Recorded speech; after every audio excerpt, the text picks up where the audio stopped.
গতকাল এক গোপন সূত্রে আমরা খবর পেয়েছি যে রামপুর শান্তকুনা এরিয়া থেকে আর গো পাচার হয়ে পালই হয়ে বাসকালের হয়ে আর বিভিন্ন জায়গায় আর গো পাচারকারীরা গো পাচার করে।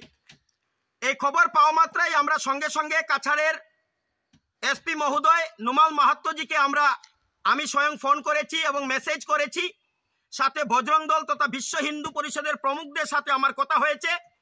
বজরং দলের কার্যকর্তা আমার সাথে ছিলেন এবং সঙ্গে ডিএসপি হেডকোয়ার্টার থেকে প্রশাসন এসেছিলেন। আমরা রাত্র অনুমানিক 1 ঘটিকার সময় এই জায়গাতে 8টা গরু পকড়াও করতে পেরেছি এবং আমরা তদন্ত করে জঙ্গলের মধ্যে একটা গরু যেভাবে ওরা ফেলে দিয়ে গেছে, গরুটা কতটুকু বাঁচবে কিনা সেটাও সন্দেহ আছে। এবং আমরা এও শুনেছি এই যে পাচারকারীরা মোট 25টি গরু নিয়ে আসতেছিল। আমরা এই গোপন তথ্য মতে খবর পেয়ে আর পুলিশকে সঙ্গে সঙ্গে খবর দিয়েছি, কিন্তু দুঃখের বিষয় 16টি গরু আমরা উদ্ধার করতে পারিনি। পাচারকারীরা নিয়ে পালিয়েছে জঙ্গলের দিকে। এই যে চক্রে আমরা একটা গাড়ি পেয়েছি, যে গাড়িটির নাম্বার হচ্ছে S11T আর 5996 এল্টো গাড়ি। এল্টো গাড়িতে যে চালক ছিল এবং যারাই ছিল পাচারকারীরা তারা পলায়ন করেছে এবং যারা গরু নিয়ে এসেছিল তারা জঙ্গলের মধ্যে পলায়ন করেছে। তাদেরকে আটক করা যায়নি, কিন্তু গাড়ি যেহেতু আছে নিশ্চয় এই চক্রে কারা আছে তদন্তে বের হবে।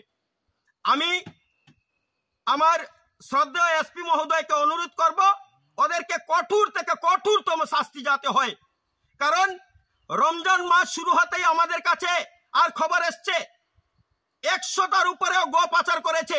এই যে রামপুর শান্তকুনা এরিয়া থেকে পালই হয়ে বাসকাল হয়ে বিভিন্ন জায়গায় আর গো পাচারকারীরা গো পাচার করছে। এসব বন্ধ হতে হবে। যতক্ষণ পর্যন্ত আর আমরা যুব সমাজ জেগে আছি ততক্ষণ পর্যন্ত আমরা গো পাচার হতে দেব না। সঙ্গে সঙ্গে আমি ধন্যবাদ দেই নুমাল মাহাত্তজিকে, উনার বলিষ্ঠ ভূমিকা এবং প্রশাসনের বলিষ্ঠ ভূমিকায় আমরা এই গরু আটক করতে পেরেছি। ধন্যবাদ সমস্ত বজরঙ্গী কার্যকর্তাদেরকে যারা আমরাঘাট থেকে এসছেন এবং উনাদেরও বলিষ্ঠ ভূমিকা ছিল, যার জন্য আমরা এই অভিযানে সফল হয়েছি।